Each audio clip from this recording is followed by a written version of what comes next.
시간 하나님의 크신 은혜와 축복이 예배드린 여러분에게 가득 충만하시기를 주님의 이름으로 축원합니다. 자, 세상을 이 따뜻하게 만드는 것이 뭘까? 물론 여러 가지가 있겠지만 아마 그 중에 제일은 사랑이라 아마 이렇게 생각할 겁니다. 자, 그 좋은 사랑의 반대말은 미움입니다. 자, 사랑의 하나님을 믿는다고 하면서 또 하나님의 사랑이 필요합니다라고 하면서 혹시 우리가 누군가에 대해서 이런 미워하며 살지는 않는지요? 이 사랑과 미움이라는 것은 마치 이 동전의 양면 같아요. 왜냐? 이 사랑이 식어지거나 병들면 이 사랑하는 만큼 미워하는 사이가 되지요. 만약 지금 누구하고 불화하고 있다면 사실 이 전혀 모르는 사람이 아닐 겁니다. 너무도 잘 알고 잘 지내던 사이였을 겁니다. 자, 그 말 한마디 돈 몇 푼, 그 잘난 자존심 때문에 서로 등을 돌리는 겁니다. 여러분, 이것만큼 불편하고 참 이게 얼마나 하나님의 은혜를 가로막는 것인지 모르겠습니다. 그래서 예수님께서 일찍 이렇게 말씀하셨지요. 마태복음 5장 23, 24절의 말씀입니다. 자, 예물을 제단에 드리려다가, 자, 예배 드리려다가 너 형제에게 원망 들을 만한 일이 있는 게 생각나면 그 예물을 제단 앞에 두고 먼저 가서 형제하고 화목하고 화해하고 나서 예물 드리라. 무슨 얘기입니까?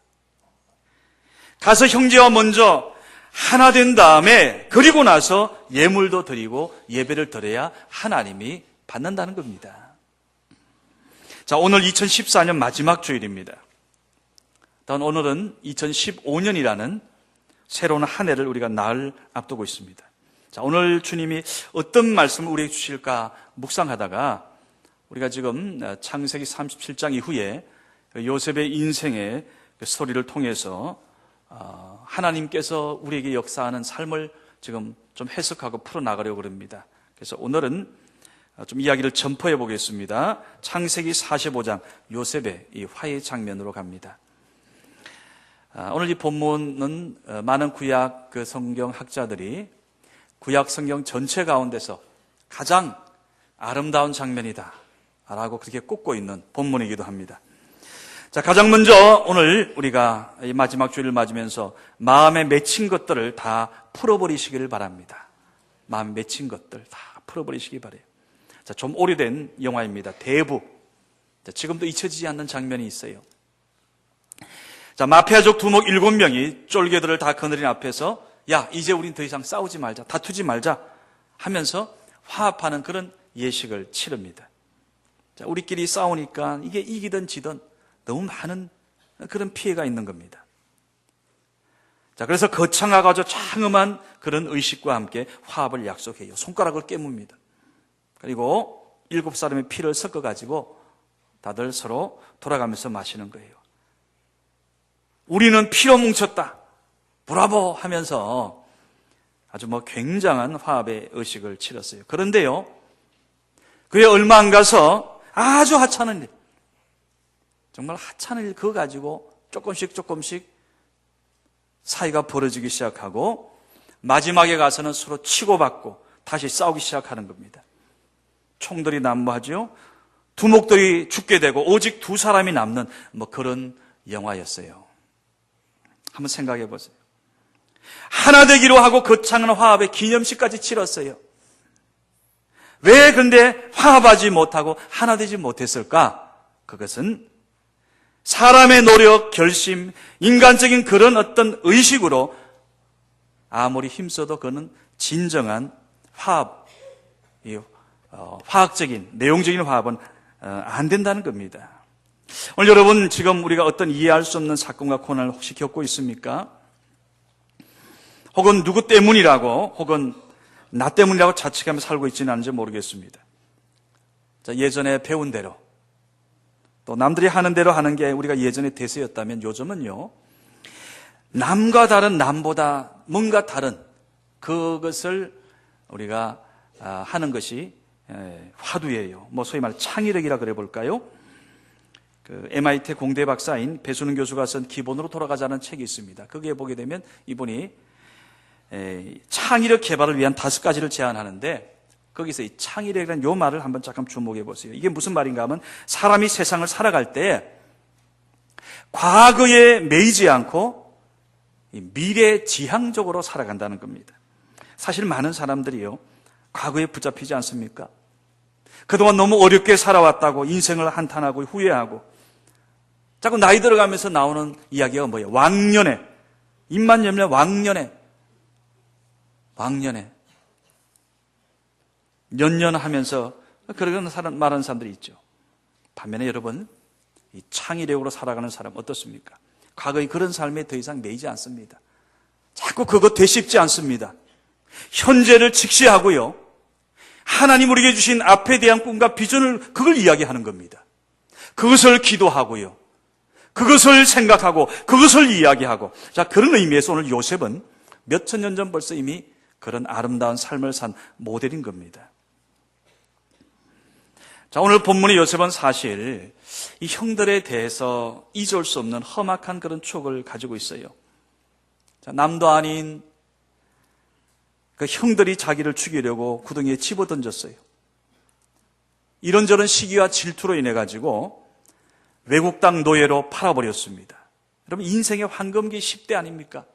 그 10대 후반기와 20대 그 청춘을 노예로 감옥에서 비참하게 보냈습니다. 그런데 지금 오늘 여기 45장 이 자리는 이미 이제 하나님 앞에서 다 회복된 자리, 한 나라의 이인자가 되어 있어요. 자, 이해를 돕기 위해서 앞에 44장 내용을 잠깐 설명을 좀 드리겠습니다. 자, 계속되는 흉년 때문에 살아야겠다는 생각에 야곱의 그 가족들이, 특별히 11 형제들이 지금 양식을 구하러 이 애굽 땅까지 왔어요. 그리고 그 애굽의 국무총리가 된 그 요셉의 직접 큰 도움을 받게 됩니다.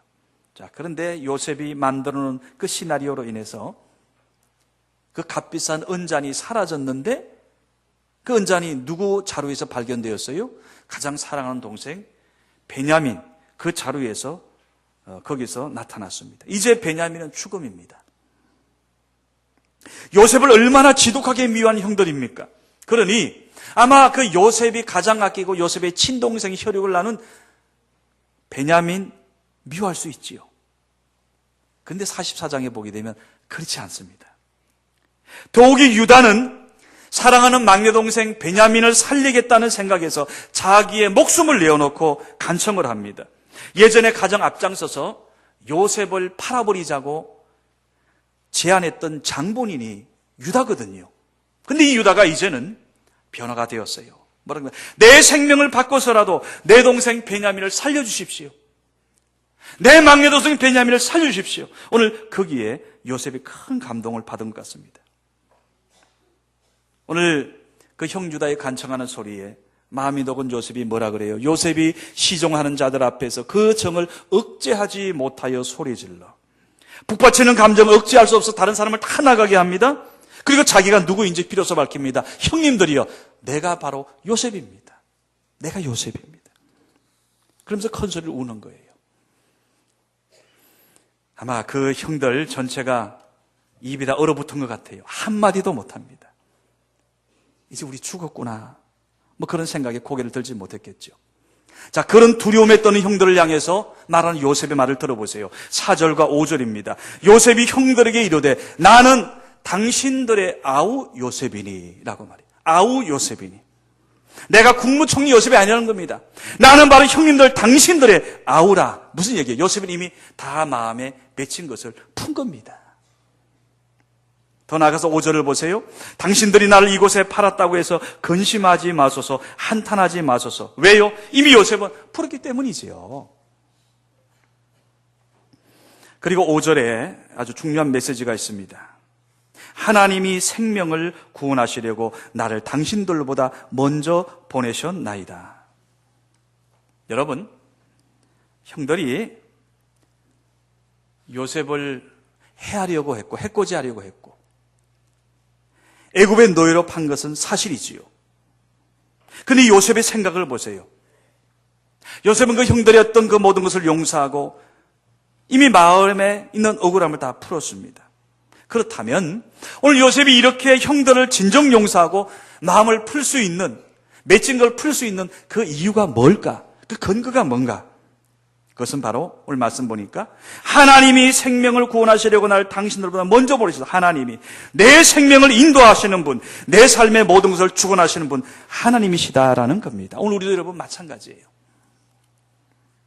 가만히 보면 여러분 우리의 삶을 어렵게 하고 해코지 하는 사람들이 주변에 있어요. 직장생활 하면서 여러분 그런 걸 많이 보죠. 이번에 미생이라는 그 드라마가 아주 큰 센세이션을 일으켰어요. 왜 그럴까? 지금 젊은 청년 세대가 가장 많이 도서관에서 읽는 책이 바로 읽는 그 만화가 이거라고 그럽니다. 그들의 마음에 공감이 된 거죠. 직장생활 정말 얼마나 어렵습니까? 이게 올라가면 올수록 점점 더 끌어내리려 하고 헤아려는 사람들이 아주 여기저기 그냥 포진해 있어요. 심지어 여러분 교회 생활하기도 힘들다고 하는 분들이 가끔 때로 나옵니다. 누구 때문에 목사님 너무 힘들어요. 나 교회 떠나고 싶어요. 여러분 그렇다면 어떻게 하고 싶습니까? 눈에는 눈, 이에는 이라고 복수법을 한번 사용하고 싶습니까? 그냥 한번 여러분 칼을 휘두르고 싶어요? 그러나 오늘 여기 요셉의 이 말씀, 요셉의 이 신앙, 이 간증, 내 삶을 하나님께서 인도하시고 하나님이 주관하신다는 오늘 요셉의 이 신앙에 아멘이 되신다면 오늘 우리 여러분 이렇게 생각해야 됩니다. 나를 힘들게 하고 자꾸 거짓말하고 나를 비방하고 저런 사람은 부족한 나를 세우려고, 부족한 나를 하나님 앞에 온전히 세우려고 저 사람이 좋지 않은 악역을 하고 있구나라고 생각하면 틀림없어요.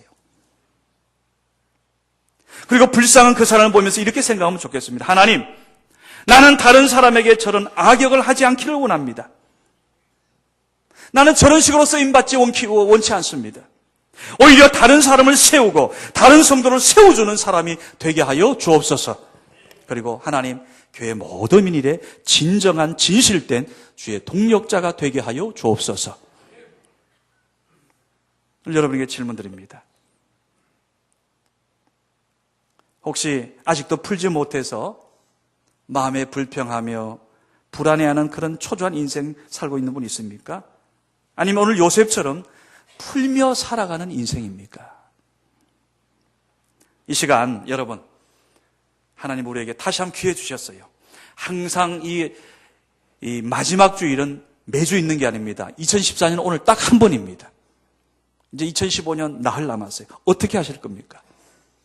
이 시간에 다 풀어버리는 여러분이 되시기를 간절히 바랍니다. 여러분 예수님도 이 세상에 오신 이유가 그거 아닙니까? 풀어주기 위해 오셨죠.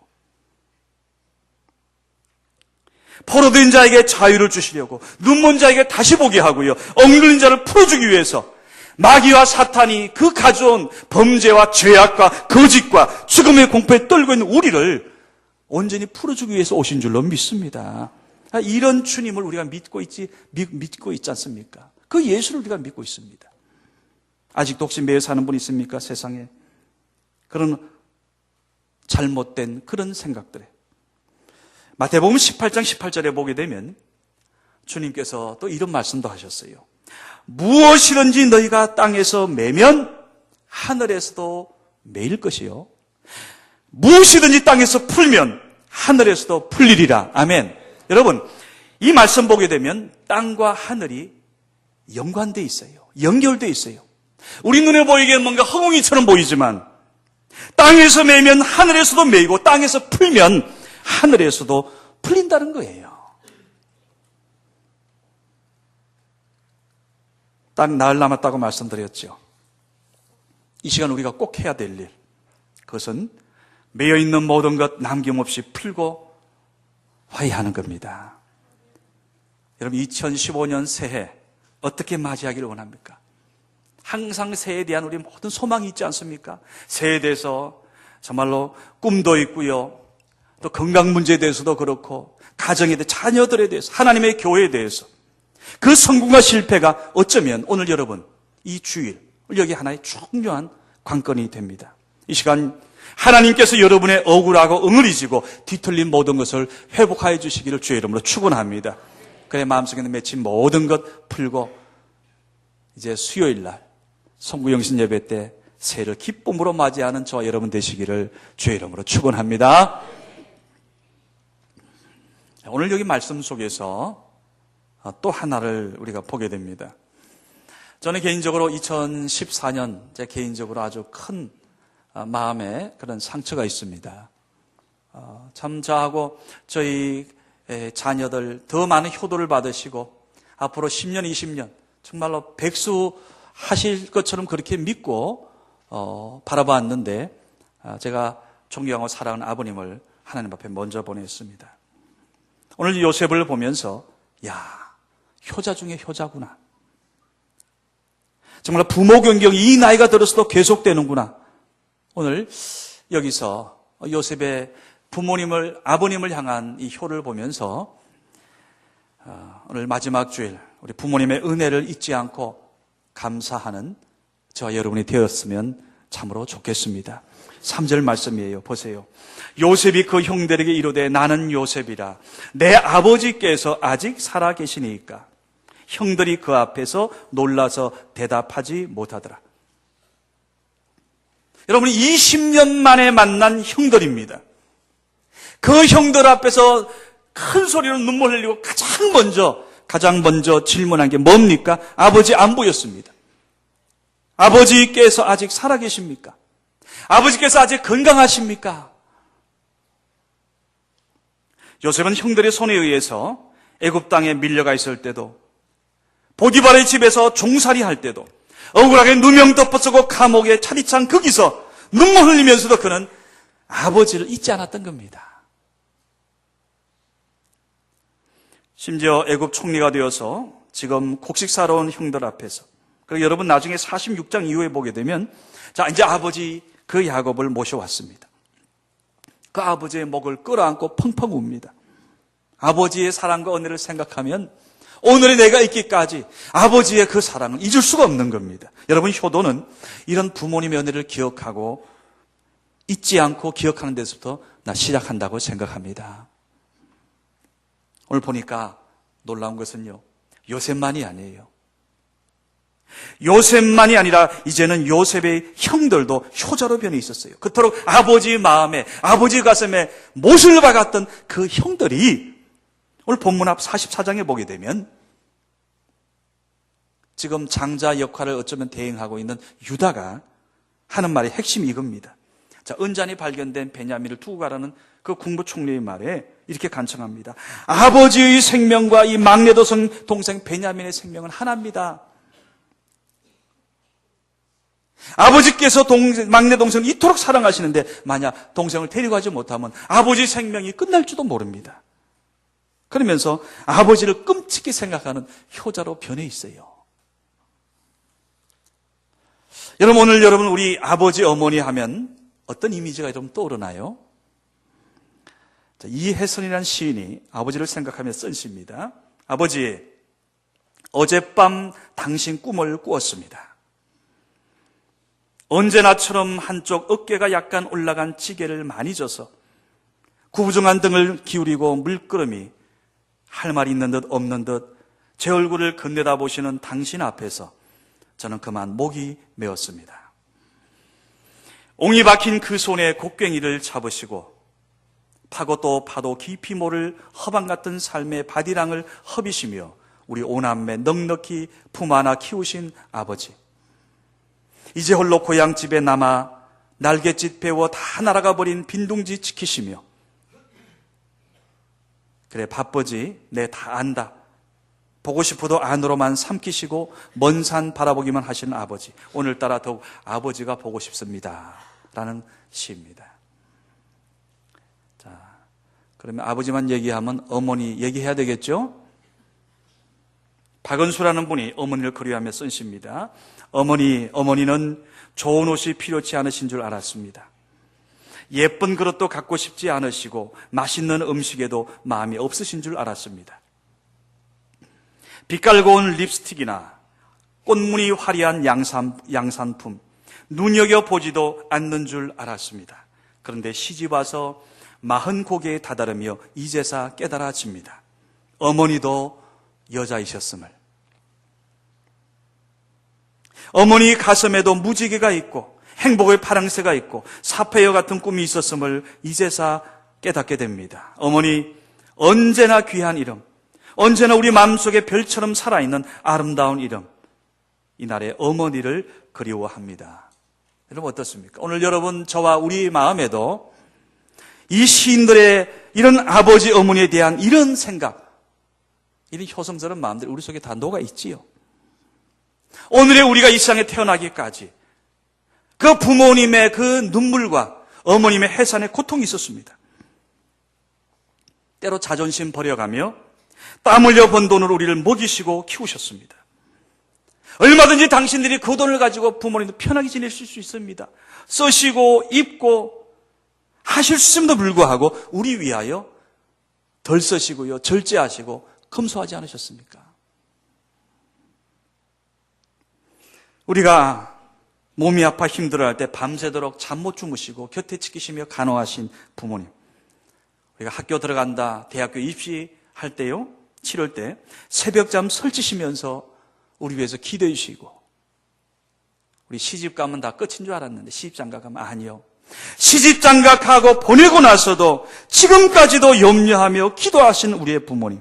여러분, 이거 누가 칭찬해 준다고 돈 준다고 이렇게 하시는 거 아닙니다.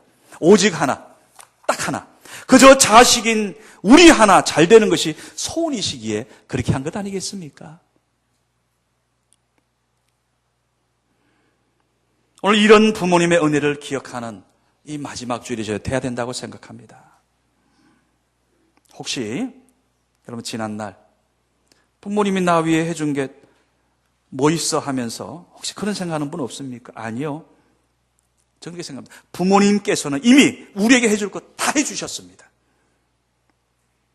심지어 부모님이 저희를 버렸습니다. 그래도 공경해야 합니까? 라고 묻는다면 저는 그렇습니다. 해야 된다고 말씀드리고 싶어요. 왜?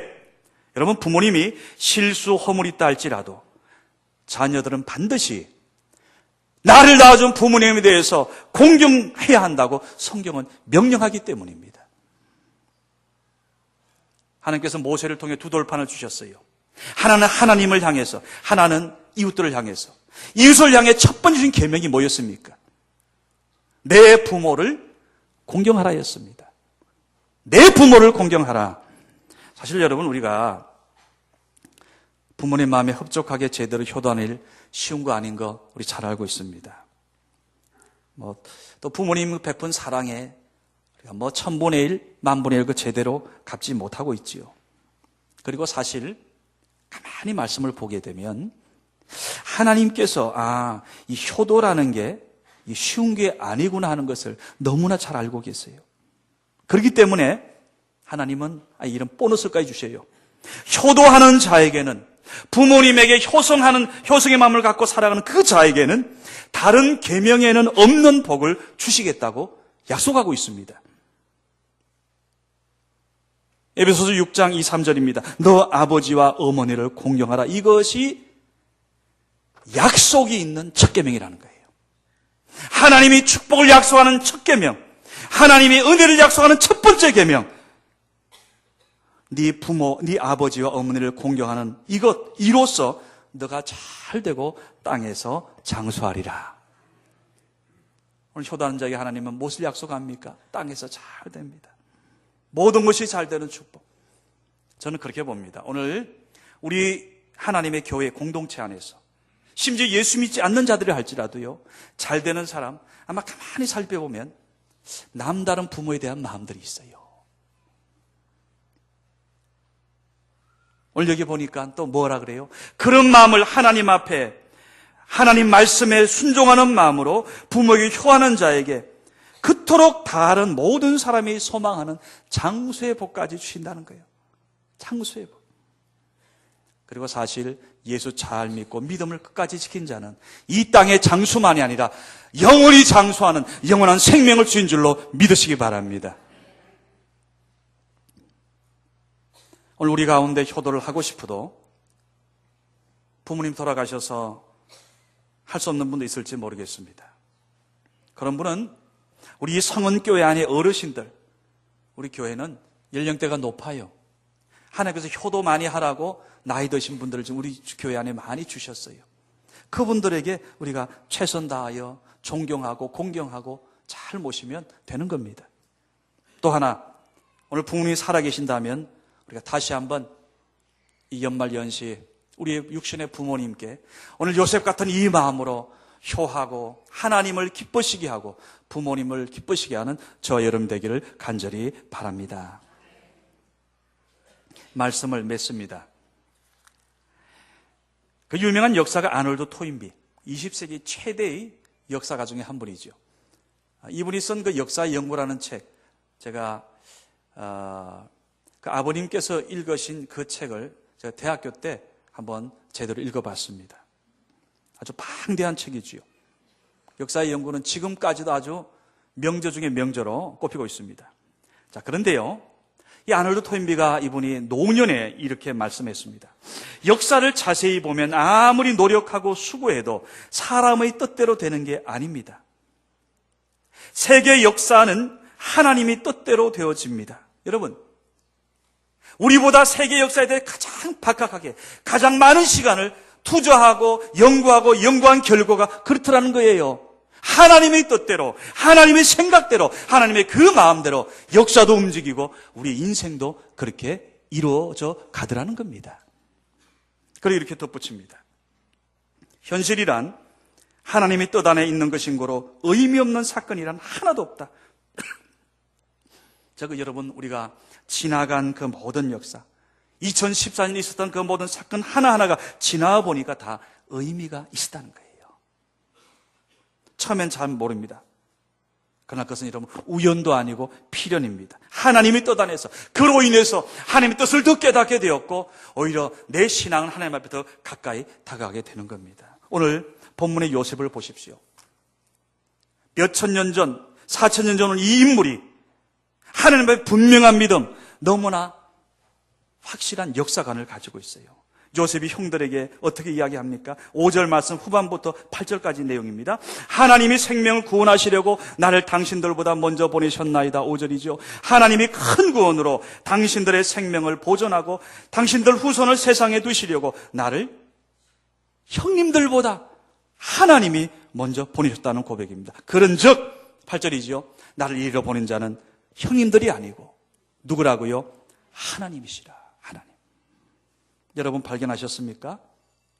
우리 이 짧은 이 말씀 속에 하나님이란 표현이 4번이나 등장합니다. 하나님이다 하셨다는 거지요. 하나님이 큰 뜻과 계획이 있으셔서 자기가 이곳 애굽 땅까지 존귀한 자리까지 왔다는 겁니다. 그리고 자기뿐만 아니고 오늘 형들까지, 아니 아직도 태어나지 않은 미래의 자기 민족 전체를 구원하시려고 이런 사건, 이런 고난, 오늘 이런 과정을 거치게 했다고 고백하는 겁니다. 여러분, 이러니 무슨 상처가 있습니까? 하나님이 높이셨다고 생각하니 무슨 교만이 있겠습니까?